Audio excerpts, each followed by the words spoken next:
Nandito po tayo sa Lanao del Sur, dito tayo sa Marawi City, dito tayo sa provincial capital ng Lanao del Sur at puntahan natin yung tinatawag nating Maranao Room at marami pang other produkto galing po dito sa Lanao del Sur. Tara, check natin.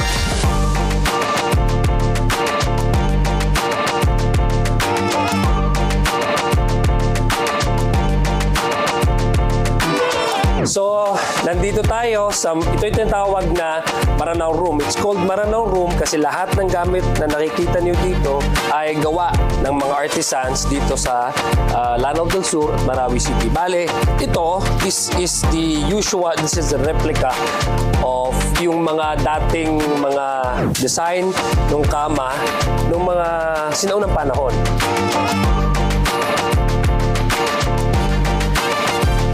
Ito yung sword hilt. This is actually owned by my great-grandfather. He served as one of the senators during the Commonwealth. He was a member of the 1935 Philippine Constitution. His name is Sultan Saramain Senator Alawia Alonto. So actually this was passed on to him by his, if I'm not mistaken, by his grandfather as well. Ito pong mga plates, binigay po yan as a present ni General Pershing when he was still the captain.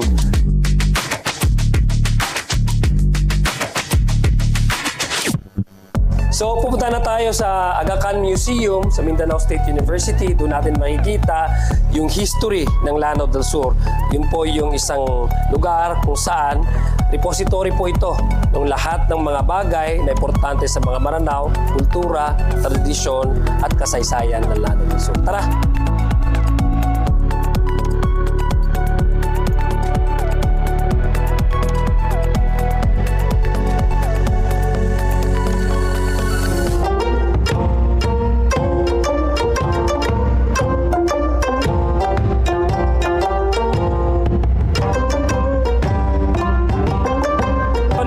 Sa loob ng Aga Khan Museum. By the way, Aga Khan Museum was donated by Aga Khan.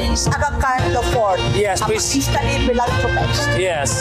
So Aga Khan the Fourth donated this museum as a repository of all the the Maranao culture. Yes. This is my grandfather. He's the author of the Mindanao State University. He fought for the creation of this institution. Actually, Mindanao State University, this is the main campus. So this is my grandfather. This is the author when he was serving as one of the senators. And that's the first president of MSU, Dr. Isidro. Dr. Isidro used to be the dean of the College of Social Sciences and Philosophy in UP University of the Philippines, Diliman. Oh, so ito, nakita nyo kanina yung sa Maranao Room, di ba? So medyo modern yon, replica lang yon kasi ginawa yon bago-bago lang. Pero ito, nakita niyo talaga, it's the old rustic piece of wood, slab, carved na sa sides to form the yung square shape ng bed higaan ng sultan.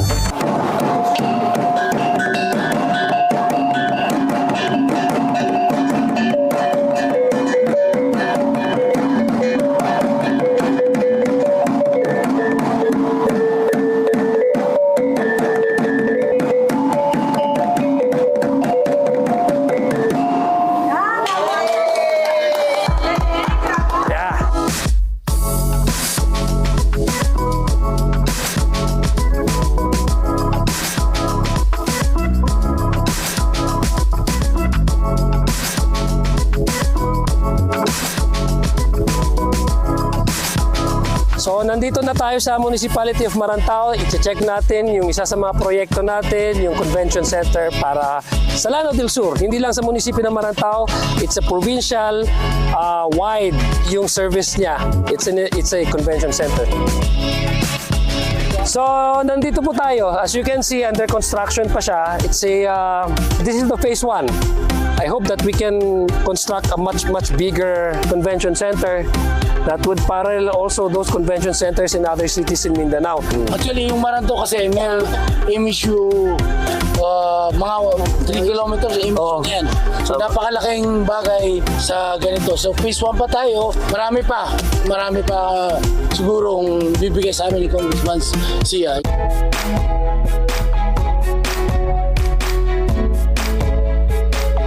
So, dinala po tayo dito. Buti na lang, sinamahan tayo ng tourism officer ng Municipality of Marantao, si Miss Nidan Makatoon.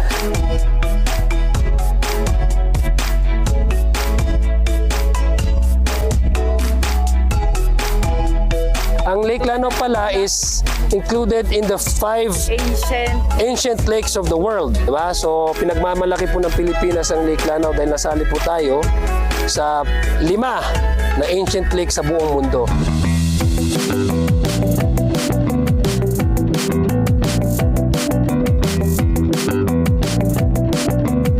So nandito ho tayo sa, I think, the oldest turugan. Ito nasa 200 years old na po ito, and this is already declared by the National Museum as one of the National Cultural Treasure ng Pilipinas. Yes. Ang galing, no? 200 years old. Buhay pa rin. At nagagamit rin po ng mga tao. May mga pamilya na rin ho dito. Dito lang ho yan, sa Lanao del Sur.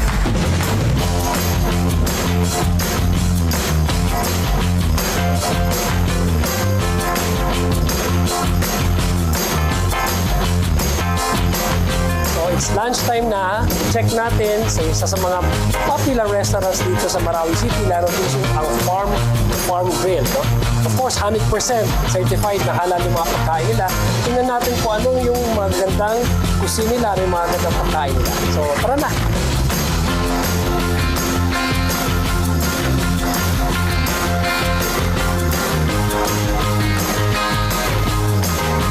Okay, so nakita naman natin yung mga sinaserve nila mga pagkain dito, no? Lahat po ito halal. Halal po itong lahat ng pagkain dito. Of course, these are all local cuisine. Maranao po yung cuisine na ito. Starting from this dish, ito po ay tilapia na inihaw at nilagyan ng gata na sabaw. Inaluban, ang tawag po dito, inaluban tilapia. Ito po, of course, yung famous na randang. No? Ito po ay randang, beef randang. And then I guess this one also is beef randang. Ito po yung pisawawan badak. Ibig sabihin, yung nangka sa Tagalog, no? It's a jackfruit, tapos hinaluan po yan ng salted na fish, no? Yung tuyo. Tapos nilalagyan po ng sabaw. Mostly makikita mo, mapapansin nyo, white rice, kuning. Kasi ang yellow po sa Maranao is, it symbolizes royalty, no? And then, pag mga special occasion, talagang nilalagyan ng yellow, no? Yung turmeric para magkaroon ng yellow color.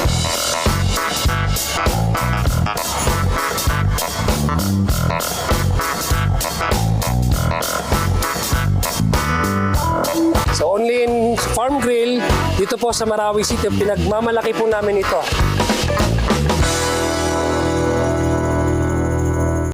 Susunod sa Schoolmates. On-site, remote, o hybrid? Ano ba ang mas bet mong work setup? Pag-uusapan natin yan kasama sina Trisha at James at ang ating mga guest Schoolmates. Kung i-apply yung hybrid na setup, in a way, masasabi mo na nakakatipid siya. Kung ikukumpara mo siya sa fully on-site. Iba pag work from office, may team collaboration siya, may team bonding. Nag-grow ka din with different people, with different perspectives. Yes. Importante yung work-life balance para ma-maintain mo yung health mo. Kasi kung puro work ka lang, very stressful na yon. Schoolmates, Huwebes, alas 8 ng gabi. Dito lang sa inyong PTV.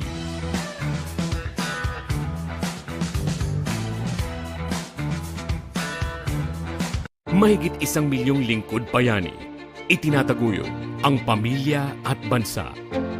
Nagmamalasakit sa kapwa at kalikasan. Buong sigasig na humaharap sa mga hamon ng kinabukasan. Mabuhay ang ating mga kawani sa serbisyo publiko. Isang mensahe mula sa PTV ngayong buwan ng Serbisyo Sibil.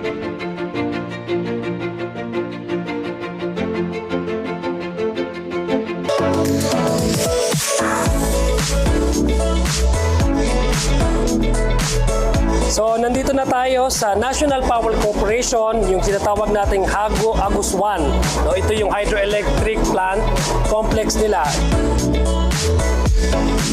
So, nandito tayo sa loob ng Agus 1 hydroelectric complex. No? Dito yung mga turbines, no? Engineer, at dito kino-convert yung tubig into power supply.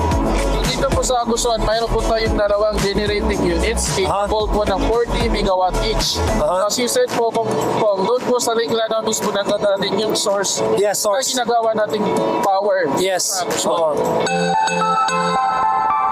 So, nandito tayo sa Provincial Capital Complex kung saan nandito rin yung aking district office. So ano ba yung mga services na binibigay natin dito? Mostly yung sa MAIP and AIX and yung sa Tupad. And yun yung normally ang pupunta talaga dito is yung humihingi ng assistance, medical assistance. Kasi swerte tayo dahil nandito ang medical center, no? Amai Pakpak Medical Center. By the way, pina-upgrade na rin natin ang Amai Pakpak Medical Center from its previous 400 bed capacity. Pasalamat tayo kay Speaker Martin Romualdez dahil through his leadership ang na-priority po imigay ng ating Speaker of the House, Speaker Martin Romualdez.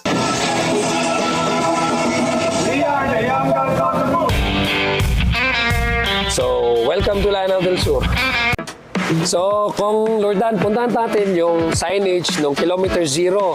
Pero nandito tayo, dinaanan natin yung sa Provincial Livelihood Training Center. Dito kasi natin pinapartner ang TESDA, yung sa dressmaking, yung mga binibigyan natin assistance sa mga recipients natin. So, dito nila in-house, dito yung training center ng TLDC. So, maganda kasi malapit lang din yung Kilometer Zero, so pwede natin lakarin.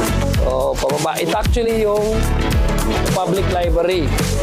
Itong public library, and ito yung sa tourism office. So it's like a one-stop shop. So ito yung reference, makita mo, one of the main features of Marawi City, Marawi City is actually the capital of Lanao del Sur, is part of my district. So makikita mo Kilometer Zero. This is the original reference point of all roads in Mindanao. Kasi nung pumasok yung mga Americans, it's actually a colonial heritage from the Americans. So pagpasok ng mga Americans dito, they chose Marawi City as their center for their administration ng American occupation.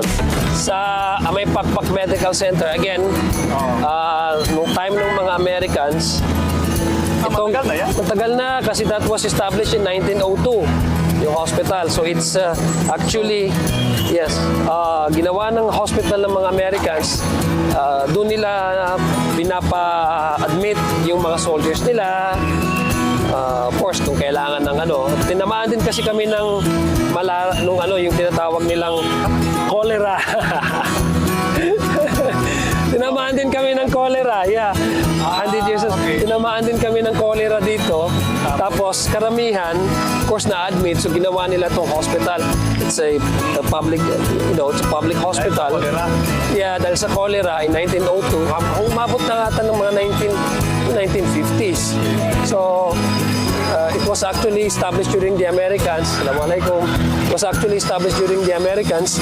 And when my father became the congressman in 90s, he converted this into a medical center, yung provincial hospital. So, naging medical center siya.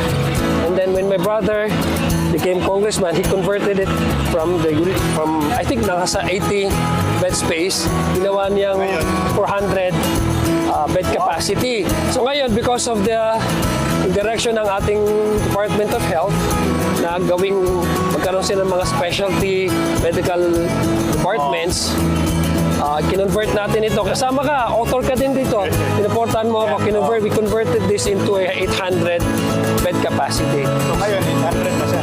Yeah, hopefully we are looking at the version of the Senate once na mag-file din sila ng version.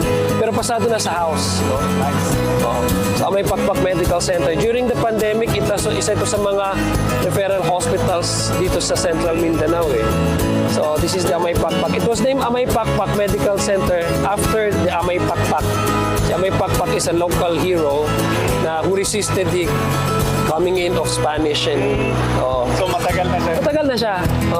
So after dito, punta tayo sa most affected area. Yung sinasabi nilang kinonvert into a peace park para makita natin how yung rehabilitation, ongoing rehabilitation has progress. No? So tara, punta tayo doon.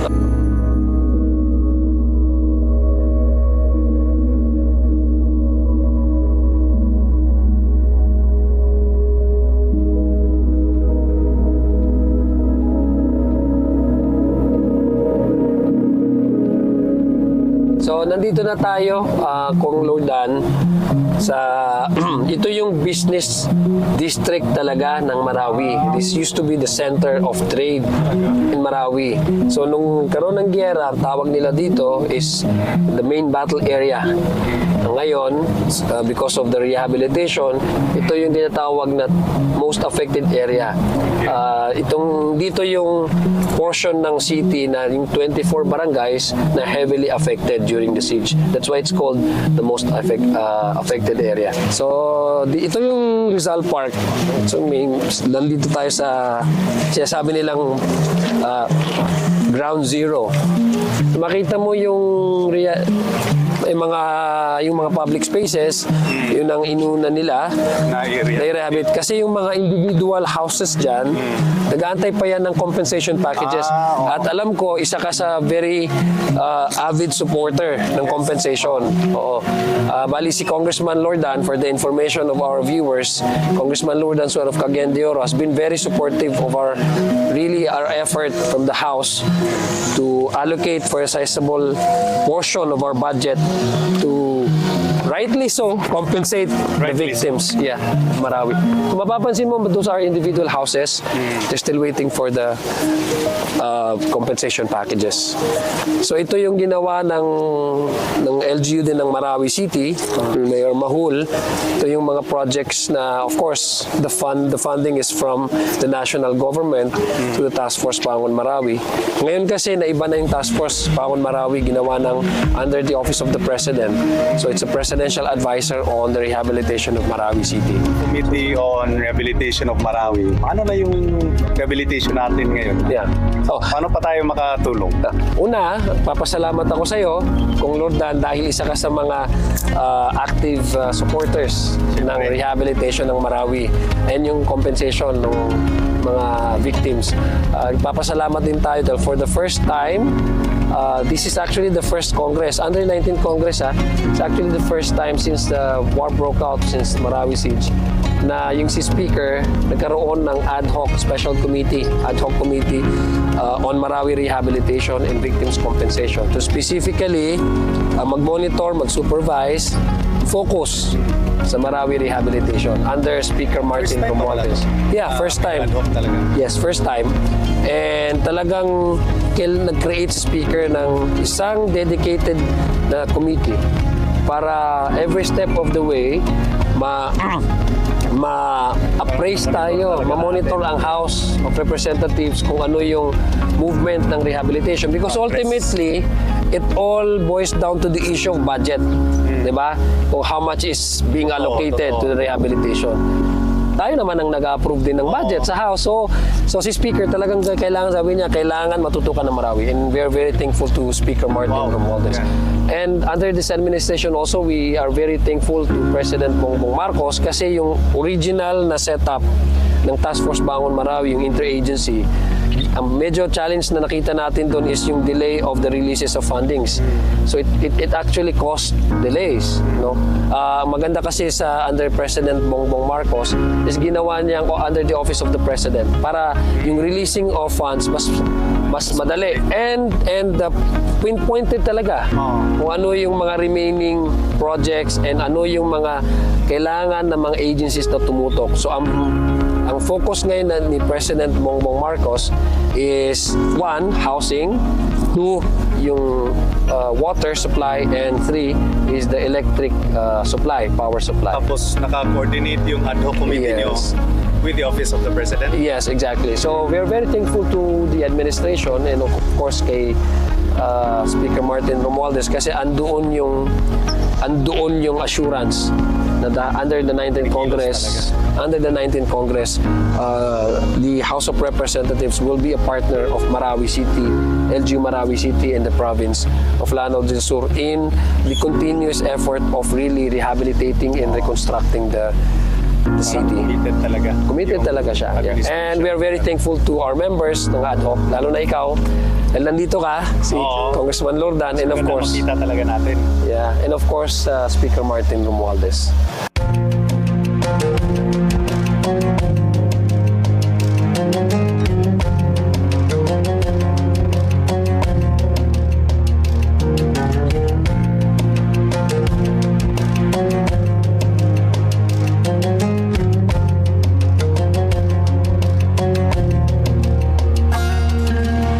Nandito tayo, Kong Lordan, sa tinatawag nilang Grand Mosque, but it's actually Jamiu Mindanao Al-Islami.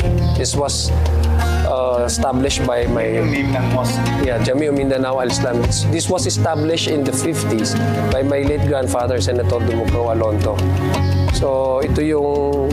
Dito rin nagkaroon ng medyo intense na bakbakan. Kasi yung mga members ng terrorist organization, they were able to take over itong mosque na to. Oo. And then finally, when it was overrun and recovered by the military, the first thing that was rebuilt is actually this mosque. So para siyang, parang pagpasok mo dito, parang wala ka sa Pilipinas. Oo nga eh. Parang feel niyang vibe na sa Middle East ka.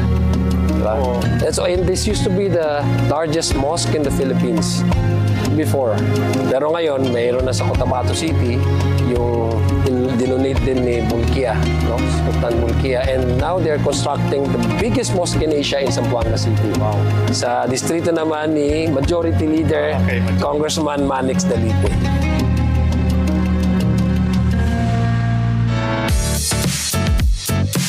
So just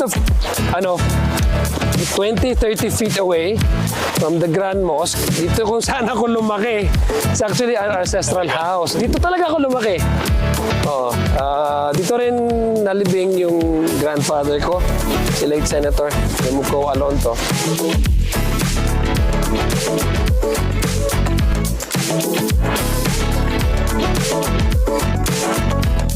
Kung siya, saan tayo next? So doon, dadalhin kita doon sa mga local weavers natin sa Dayawan. So, tara, check natin.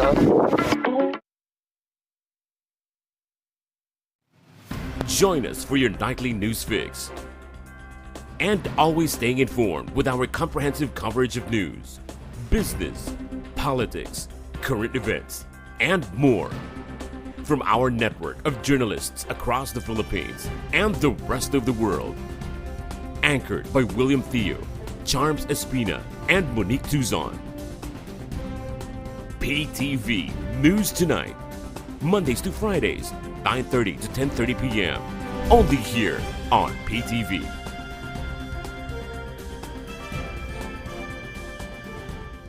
Disaster Watch. Mga paalala pagkatapos ng lindol. Suriin ang iyong sarili at mga kasama kung may tinamong pinsala. Magbigay ng paunang lunas kung kailangan. Unahin ang mga pangangailangan ng mga matatanda, buntis, may kapansanan at mga bata. Kung nasa tabing dagat at may banta ng tsunami, agad na lumikas papunta sa ligtas at mataas na lugar. Suriin kung may natapong nakalalasong kemikal at mga bagay na maaaring pagmula ng sunog. Huwag bumalik sa loob ng gusali hanggat walang abiso na ligtas na ito. Sa panahon ng sakuna, dapat laging listo.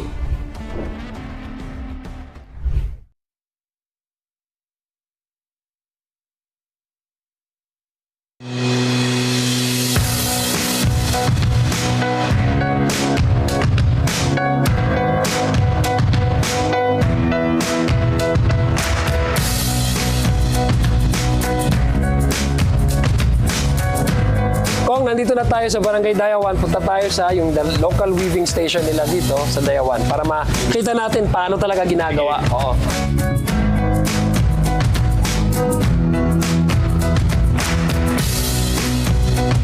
Ito, kung Lordan, yung manual na weaving. Ang tawag namin is kapangaol. O gitod, no? Yes. Pagol. Aul is to weave.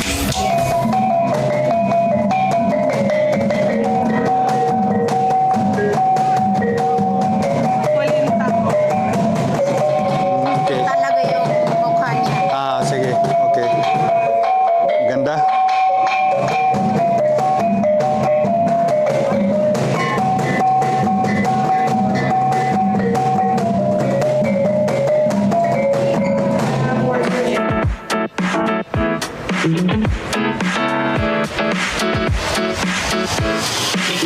Nandito tayo sa Mindanao State University, main campus in Marawi City.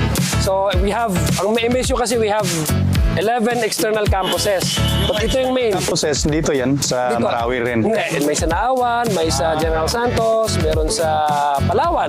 Mas just Okay. simply. So, ito yung sinasabi nilang MSU was established in 1961. It's the melting pot of the South. Kasi Melting pot.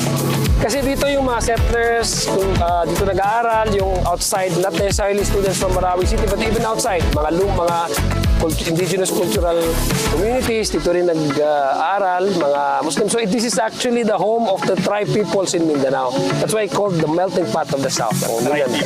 Tribe peoples in Mindanao. The cultural minorities, the settlers, and the indigenous Muslim communities. So we are proud that the Mindanao State University's main campus is here in Marawi City, in our district, no? Lanao district. Very nice. Very nice ang campus. Yeah.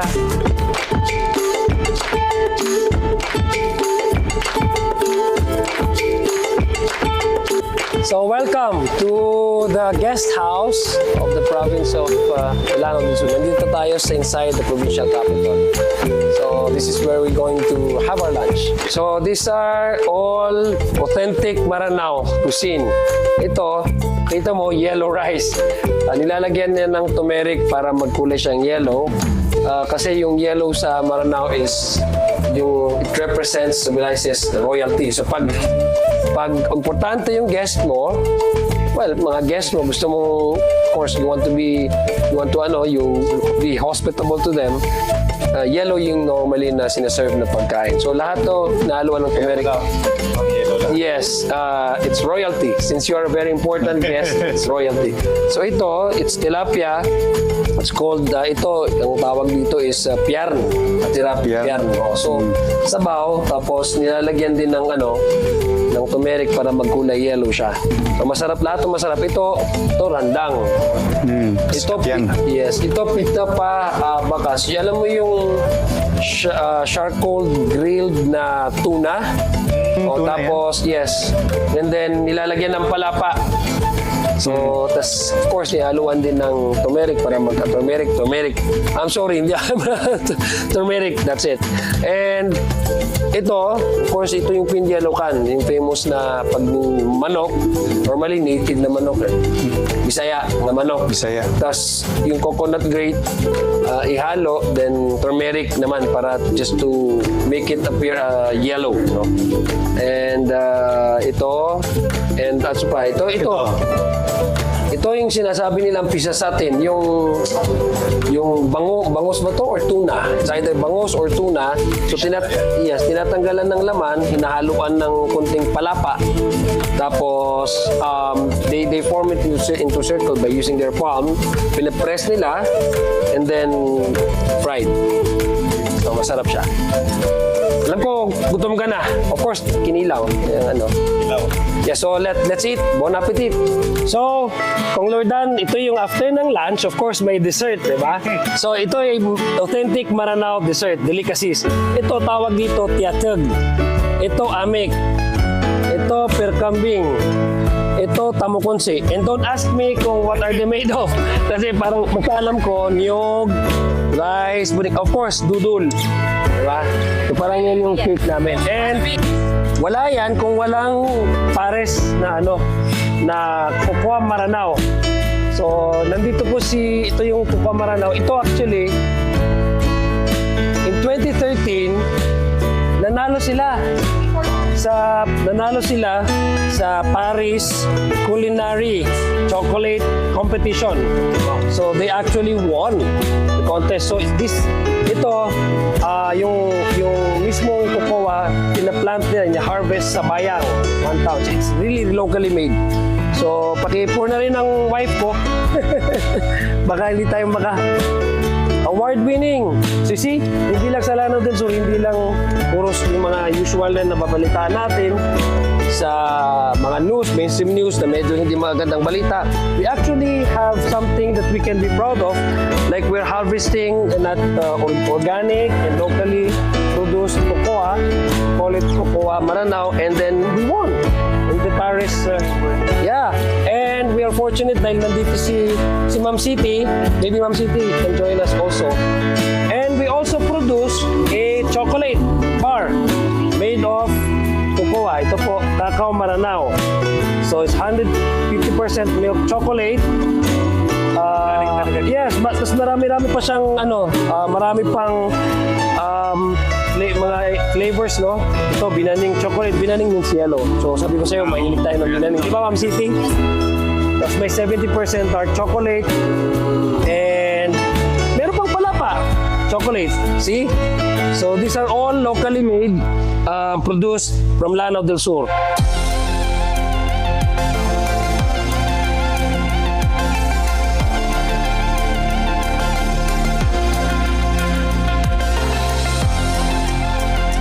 Okay, so bago dumating si Congressman Lordan, dinala muna natin yung audience natin sa view deck sa Marantao para makita natin yung 180 degrees panoramic view ng lake. Pumunta din tayo sa yung ginagawa natin, isa sa mga proyekto natin, yung convention center, at pinuntahan din natin yung oldest na preserved by the Philippine Museum na cultural heritage dito sa Pilipinas, hindi lang sa Pilipinas, yung oldest turugan, no? 200 years old na turugan na buti na lang na preserve, no? At nakita natin yung design, pumunta rin tayo sa Aga Khan Museum sa MSU, Mindanao State University, para to walk through yung history ng Lanao del Sur and the Maranao people, at makita natin yung mga instruments ng Maranao, yung from brasswares to musical instruments to, basically and essentially kung ano yung kultura ng Maranao people, and yung introduction, of course, of the Islamic teachings and Islamic belief. So far, Kong Lordan, kumusta yung pasyal mo dito sa Marawi City? I like it. Yung weather dito, maganda, malamig. Yes. Sarap dito actually. Then nakapunta din tayo doon sa KM0, Kilometer 0 na parang starting point Yes. ng mga roads. Very interesting. And then yun, I really enjoyed my stay here sa Lanao del Sur. And dito din sa Marawi, makita naman natin yung view. It's very beautiful. Okay, so Kongzi, saan tayo susunod? Well, abangan natin yan kasi sikreto pa yan. Pero of course, in-invite natin ang audience natin na to join us here sa Young Guns on the Move every Thursday, 5:30 p.m. Congress TV and PTV4. Ay, isang ibu salamat. Solo daw. The district of the handsome Congressman of Lanao del Sur. Siyempre, kamag-anak ko ito. Sabihin talaga niya na handsome. Kasi kamag-anak ko. Anyway, marami pong salamat, Thank you so much, Attorney Alin. Yun po natin makikita. And we will walk through, ano yun natin? Sorry, ulit.